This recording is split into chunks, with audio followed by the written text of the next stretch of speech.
गृह मंत्री अमित शाह का आज उत्तराखंड दौरा। लाल बहादुर शास्त्री एकेडमी में आयोजित कार्यक्रम में करेंगे शिरकत। शाम 4 बजे जॉली ग्रांट एयरपोर्ट से जाएंगे दिल्ली। दिसंबर में हो सकते हैं निकाय चुनाव। शहरी विकास विभाग और राज्य निर्वाचन आयोग ने की अपनी तैयारी तेज। काफिला रोक, लोगों से मिलने पहुंचे मुख्यमंत्री। यमुना कॉलोनी चौक पर पुराने परिचित लोगों से मुलाकात की। सरकार का फीडबैक भी लिया। 31 मार्च तक विशेष अभियान चलाकर बनाए जाएंगे आयुष्मान कार्ड। कार्य योजना तैयार करने के निर्देश। राज्य स्वास्थ्य प्राधिकरण के सभागार में स्वास्थ्य मंत्री डॉक्टर धन सिंह रावत ने योजनाओं की समीक्षा की।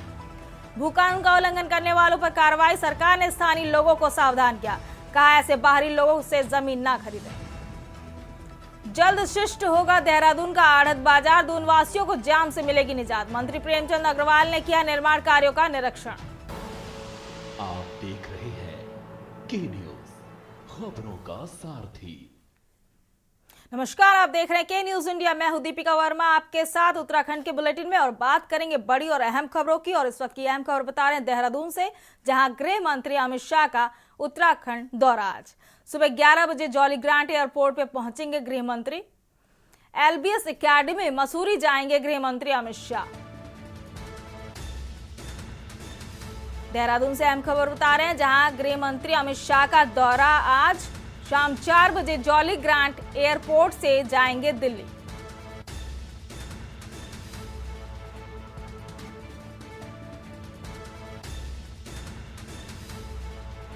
देहरादून से इस वक्त की अहम खबर बता रहे हैं आपको, जहां अमित शाह सुबह 11 बजे जॉली ग्रांट एयरपोर्ट पहुंचेंगे। LBS एकेडमी मसूरी जाएंगे गृह मंत्री अमित शाह। शाम 4 बजे जॉली ग्रांट एयरपोर्ट जाएंगे अमित शाह।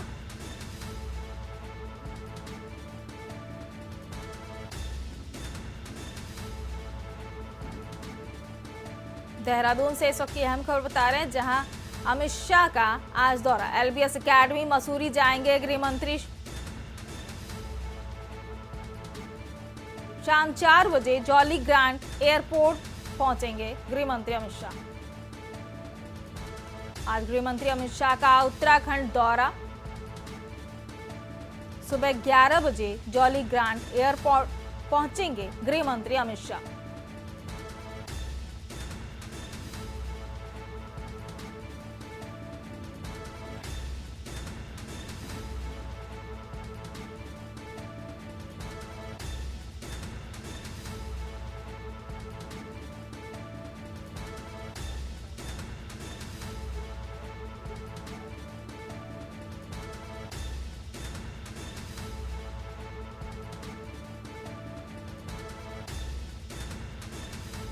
आज गृह मंत्री अमित शाह का उत्तराखंड दौरा। देहरादून से इस वक्त की अहम खबर बता रहे हैं, जहां सुबह 11 बजे जॉली ग्रांट एयरपोर्ट पहुंचेंगे गृह मंत्री अमित शाह। LBS एकेडमी मसूरी जाएंगे गृह मंत्री अमित शाह।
वहीं खटीमा विधायक व उप नेता प्रतिपक्ष उत्तराखंड सरकार भुवन चंद्र कापड़ी ने नगर निगम, नगर पालिका व नगर पंचायत चुनाव को लेकर कांग्रेस कार्यालय में एक प्रेस कॉन्फ्रेंस किया तथा उत्तराखंड सरकार पर नगर निकाय चुनाव को लेकर गंभीर सवाल खड़े किए और सरकार से जल्द नगर निकाय चुनाव कराने की मांग की। विधायक कापड़ी ने कहा कि नगर निकायों का कार्यकाल समाप्त होने के 1 वर्ष बाद भी सरकार चुनाव कराने में टाल मटोल कर रही है, जबकि हाईकोर्ट ने 6 माह के अंदर चुनाव कराने के आदेशित किए थे।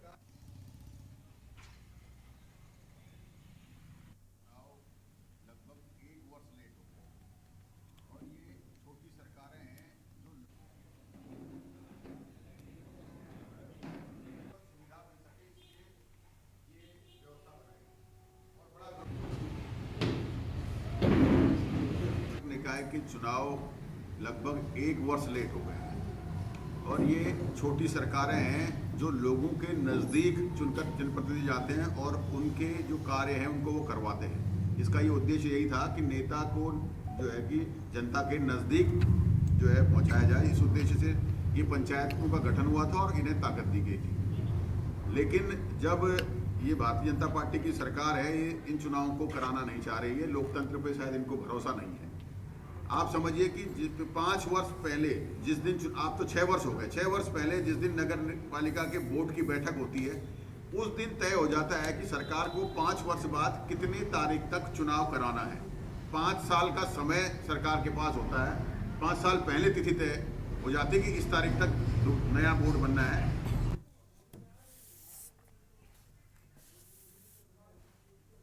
खबर नैनीताल से है, जहां उत्तराखंड हाईकोर्ट ने उत्तरकाशी के भटवारी रोड स्थित सुन्नी मस्जिद की सुरक्षा को लेकर दायर जनहित याचिका की सुनवाई की। जिला प्रशासन को कानून व्यवस्था बनाए रखने के निर्देश देते हुए अगली सुनवाई 5 दिसंबर को करने के लिए कहा है।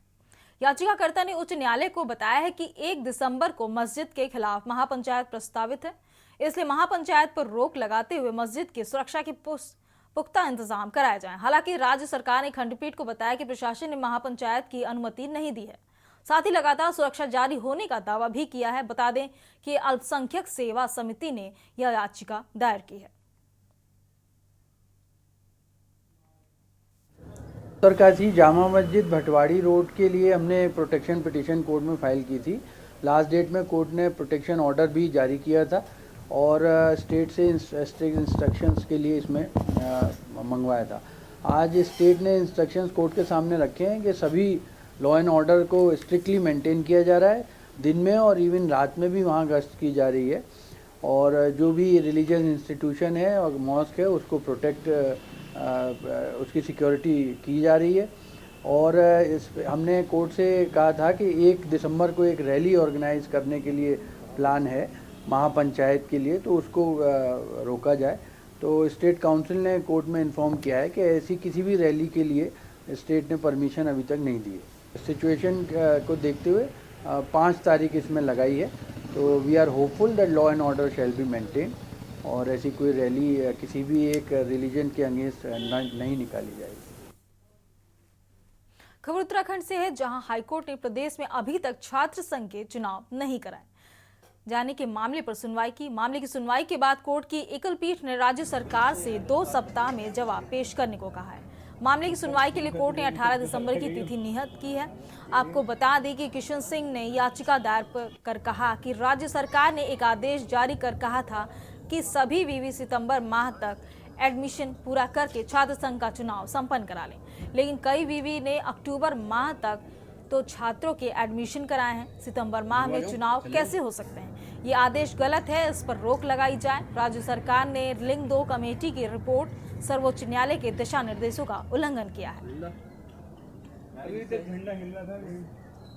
उसमें जो शासनादेश है अप्रैल 2024 का, जिसके द्वारा छात्र संघ चुनाव की अंतिम तिथि कराने की तय की गई है, उसको चुनौती दी गई थी और उसमें आज कोर्ट में सुनवाई हुई थी, जिसमें कोर्ट ने सुनवाई के दौरान ये बात सामने आई थी कि सरकार अगर चाहे तो वो अपने जीओ पर पुनर्विचार कर सकती है। और याचिकाकर्ता ने जो बिंदु उठाए हैं कि यूजीसी के जो मानक हैं और लिंग 2 कमेटी की जो रिकमेंडेशन है उसके अनुरूप सरकार का शासनादेश नहीं है, क्योंकि एडमिशन की प्रक्रिया अक्टूबर 2024 में 25 अक्टूबर तक हुई है, तो एकेडमिक सेशन देरी से शुरू हुआ है। उस हिसाब से जो लिंग 2 कमेटी की रिकमेंडेशन के 6 से 8 हफ्ते में चुनाव होना है वो एडमिशन प्रक्रिया के बाद ही कराया जा सकता है। तो इस सब मामले पर कोर्ट ने उच्च शिक्षा के सचिव महोदय से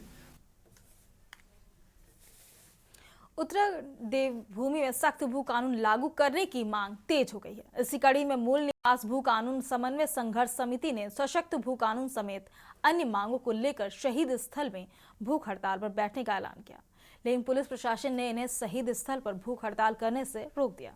इससे नाराज आंदोलनकारियों ने शहीद स्थल गेट के बाहर ही भूख हड़ताल शुरू कर दी।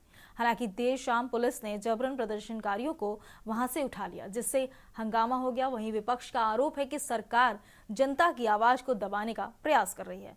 वहीं सत्ता पक्ष का आरोप है कि कुछ विपक्षी दल अपनी राजनीतिक रोटियां सेकने के लिए इस तरह के आंदोलन को बढ़ावा दे रहे हैं, जबकि मुख्यमंत्री पुष्कर सिंह धामी साफ कह चुके हैं कि अगले बजट तक सख्त भू कानून का बिल राज्य सरकार लाने जा रही है। देखिए हमारी खास रिपोर्ट।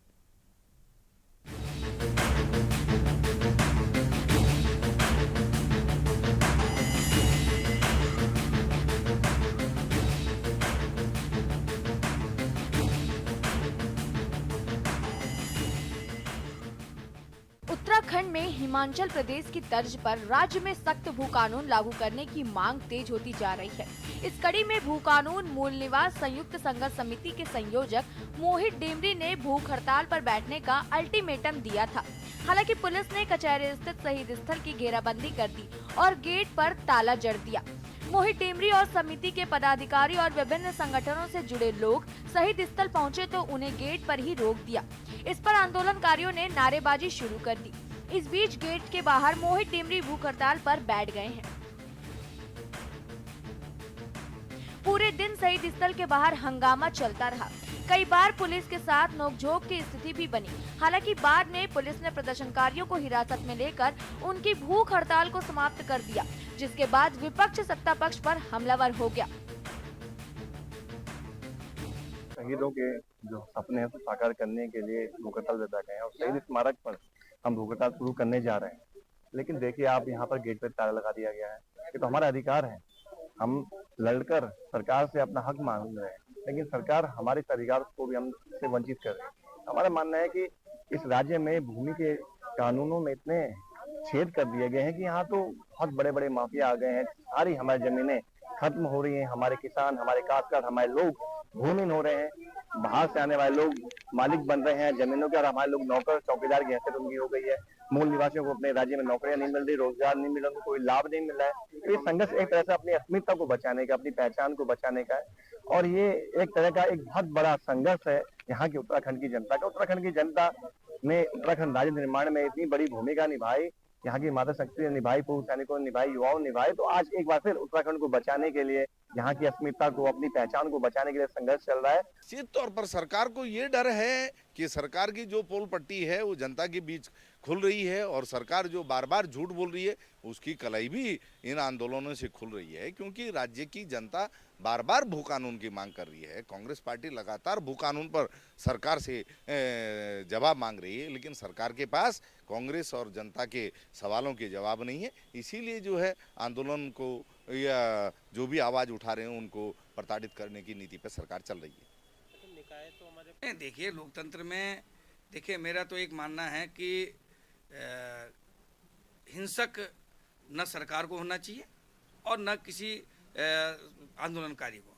इसलिए अगर हिंसा अगर किसी की तरफ से भी होती है तो वो दुर्भाग्यपूर्ण है और मैं समझते लोकतांत्रिक रूप से अपनी बात कहना सबको अधिकार है। आपको बता दें कि धामी सरकार सख्त भू कानून के ड्राफ्ट पर कार्य कर रही है। मुख्यमंत्री धामी ने इसके लिए गैरसैंण में अधिकारियों की बैठक भी बुलाई थी। वहीं मुख्यमंत्री अगले बजट सत्र में सख्त भू कानून के ड्राफ्ट को लाने का दावा भी कर रहे हैं। हालांकि कांग्रेस का आरोप है कि भाजपा सरकार ने ही राज्य के सख्त भू कानून को कमजोर किया है। कांग्रेस का आरोप है कि त्रिवेंद्र और धामी सरकार के राज में राज्य के भू कानून को कमजोर किया गया। बता दें कि तत्कालीन त्रिवेंद्र सरकार के कार्यकाल में भू कानून में संशोधन करते हुए जमीन खरीद की बाध्यता को समाप्त कर दिया गया था। इसके पीछे पहाड़ों में उद्योगों को स्थापित करना बताया गया था। हालांकि अब इसके दुष्प्रभाव भी दिखने लगे हैं। इसी के तहत हरिद्वार में उद्योग लगाने के लिए ली गई जमीन को प्लांटिंग कर लोगों को बेच दिया गया है।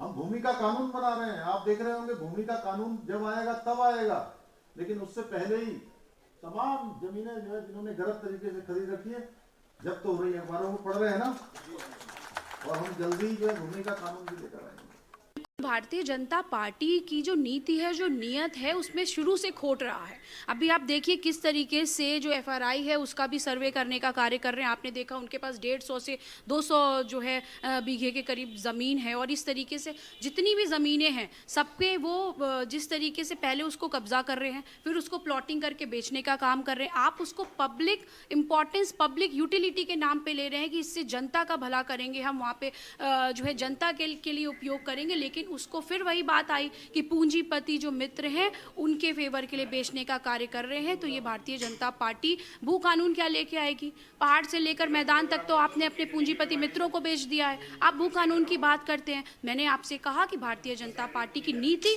और नीयत दोनों ही ठीक नहीं है, दोनों में खोट है। देखिए, कुछ लोगों की फितरत है ये कि विरोध के लिए विरोध करना। हमारी पार्टी की और हमारी सरकार की मंशा पूरी साफ है, हमारी नीति और नीयत बिल्कुल साफ है, और जनता हमारी नीयत पर भरोसा कर रही है। इसी की नीयत पर भरोसा करते हुए हम 5 में से 5 लोकसभा सीटें जीते हैं। हम केदारनाथ विधानसभा का चुनाव बहुत अच्छे वोटों से जीते हैं। तो मैं समझता हूँ कि आम जनता भारतीय जनता पार्टी पर विश्वास करती है, भारतीय जनता पार्टी की नीतियों पर विश्वास करती है। कुछ लोग हैं जिनको कुछ न कुछ मुद्दे जो है लगातार वो ढूंढते रहते हैं, लेकिन भू कानून पर मुख्यमंत्री जी बहुत ही गंभीर हैं। कुल मिलाकर राज्य में पहाड़ की जमीन को बचाने के लिए सख्त भू कानून करने की मांग की जा रही है। इसके लिए लगातार आंदोलन भी किए जा रहे हैं। इस बीच मुख्यमंत्री धामी ने सख्त भू कानून के ड्राफ्ट पर कार्य करने के साथ ही भू कानून का उल्लंघन करने वालों के विरुद्ध कार्रवाई भी शुरू कर दी है। देखना होगा क्या राज्य में सख्त भू कानून लागू होगा, क्या पारदर्शिता के साथ भू कानून का उल्लंघन करने वालों के विरुद्ध सरकार कार्रवाई करेगी या नहीं। Uttarakhand desk report.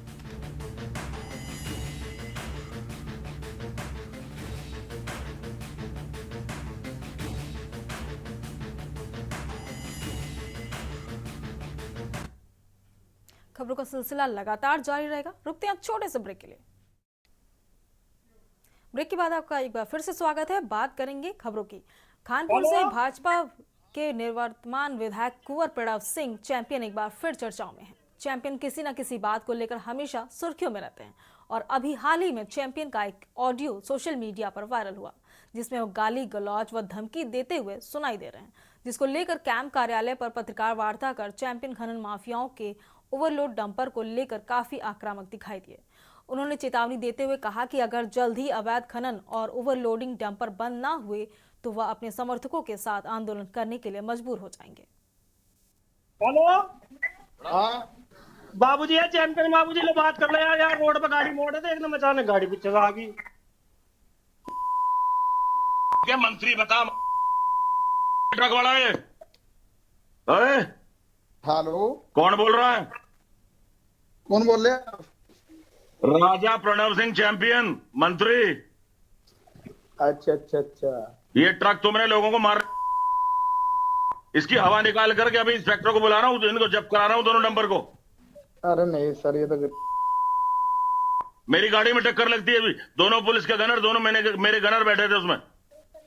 2 इंच बची है गाड़ी। दोबारा डंपर देख के आग लगा दूंगा तुम्हारे डंपर्स में। कौन बोल रहा है तू? सर हम तो आपके आदमी बोल रहे हैं को मेरी। अरे नहीं सर, ये तो नहीं क्या होता। ला सीधा लगा डंपर, चाबी दे। डंपर सीधा लगा, चाबी ला, चाबी लो दोनों। हाँ प्रणाम महाराज जी। महाराज आशीर्वाद महाराज। काहे की फाइल है जी? बता दो, करवा दूंगा महाराज। की तो चिंता कुंवर प्रणव सिंह चैंपियन ने कभी नहीं की, चाहे विधायक थे नहीं थे, लेकिन चिंता मुझे अपनी जनता की।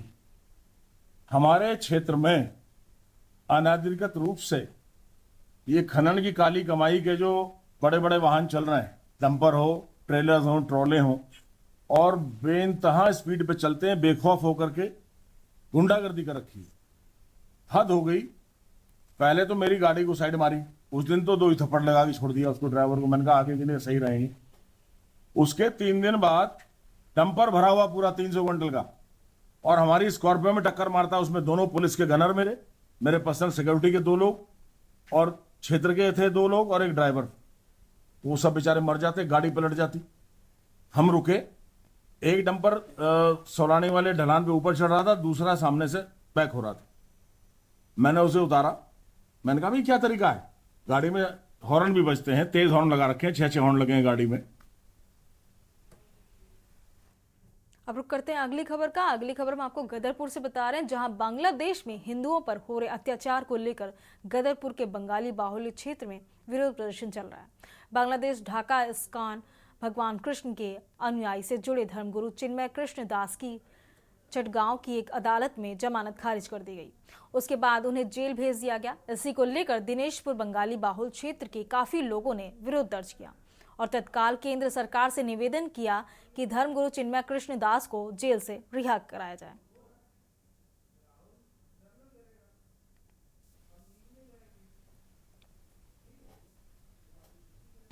ये बांग्लादेश में जो भी अभी अत्याचार हिंदुओं के ऊपर हो रहा है, इससे हमें बहुत कष्ट हो रहा है, क्योंकि ये जो इस्कॉन है, ये जब बांग्लादेश में जो है भूखमरी हुई थी, उस समय उन्होंने 1 महीने तक सभी को जो है खाना खिलाया है, देश का सेवा किया है।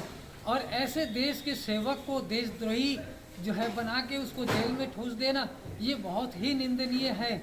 मैं अपने भारत सरकार, गृह मंत्री अमित शाह जी और प्रधानमंत्री श्री नरेंद्र मोदी जी से प्रार्थना करता हूँ कि बांग्लादेश का संज्ञान ले।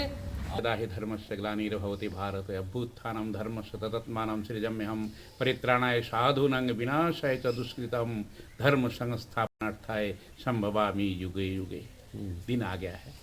अत्याचार जब तक बढ़ जाता है ना, भक्तों को बचाने के लिए भगवान स्वयं आते हैं। और कल के अवतार तो संभल में बनने जा रहा है, और वहाँ मोदी जी ने अभी उद्घाटन भी किया है।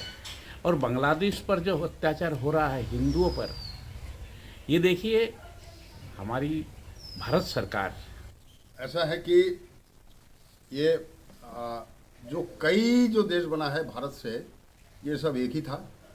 और हिंदू समाज संगठित ना होने के कारण और ये धीरे धीरे देश जो है बढ़ गया, कट गया है। और ऐसा ही जिहादी जो लोग हैं, सारे मुसलमान की बात मैं नहीं कर रहा हूँ, जो जिहादी है, केवल मात्र वो जिहादी का काम ये है कि ये जो हिंदू समाज को जो है हम काट के और इसके ऊपर टॉर्चर करके इनको ऊपर ये जो धर्मगुरु है, और धर्मगुरुओं को हम जो है अपने कब्जे में लेकर इनको दंडित कर और इनको बिखार देंगे हम हिंदू। उत्तराखंड के बुलेटिन में फिलहाल इतना ही। आप देखते रहिए के न्यूज इंडिया। नमस्कार। आप देख रहे हैं के न्यूज, खबरों का सारथी।